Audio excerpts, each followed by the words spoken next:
32 years old, 33 actually. Just had a birthday a couple of weeks ago, and I'm here to talk about Immanuel a little bit. Um,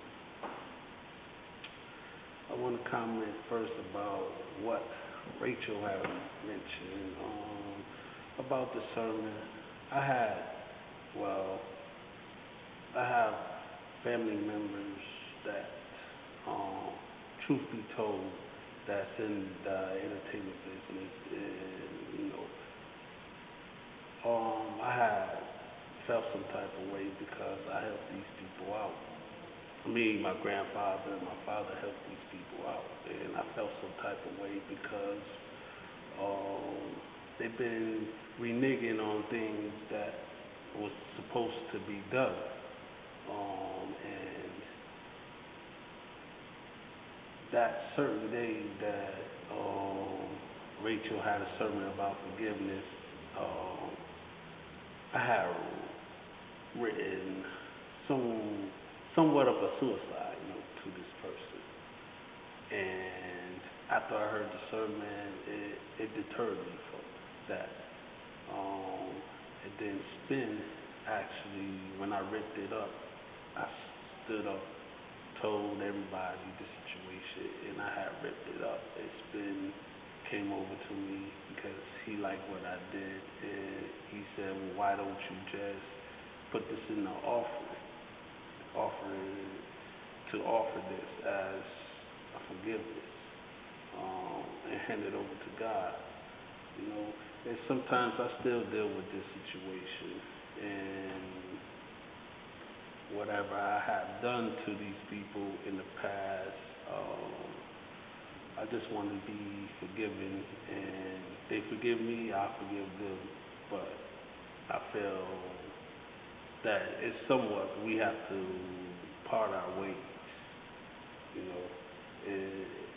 It has come that time for me, so I could get on with my life. I feel.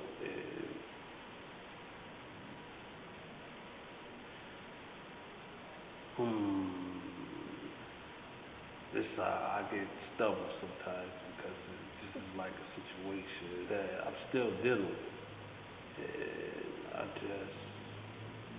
that's how I feel. And I want to thank Rachel, you, and everybody for allowing me to come here, volunteer in the office, things like that, to keep my mind focused on what I'm trying to do and what goals I'm trying to accomplish. And I thank you all for it.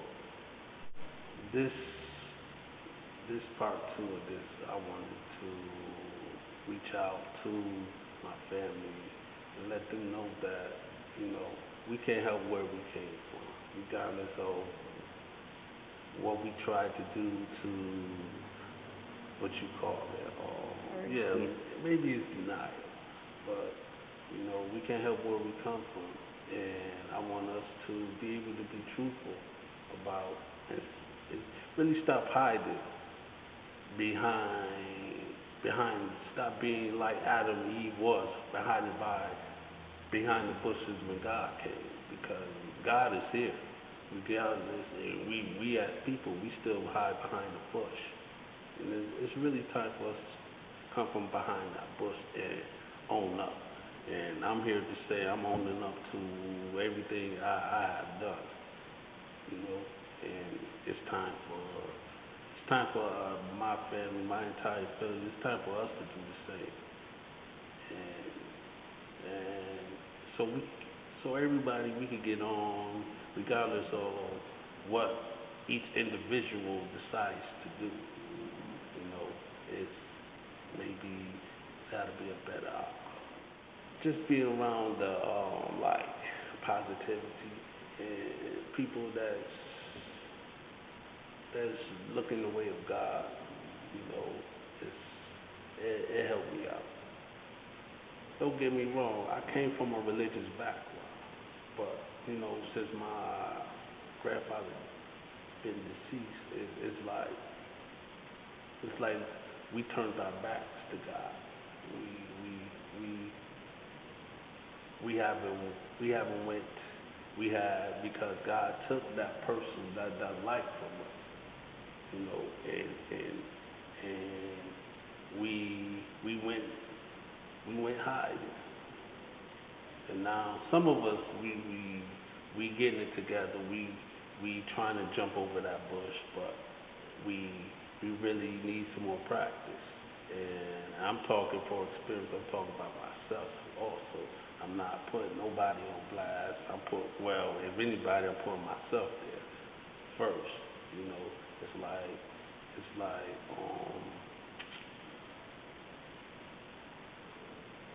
Moses putting his head on the chopping block for the people of Israel.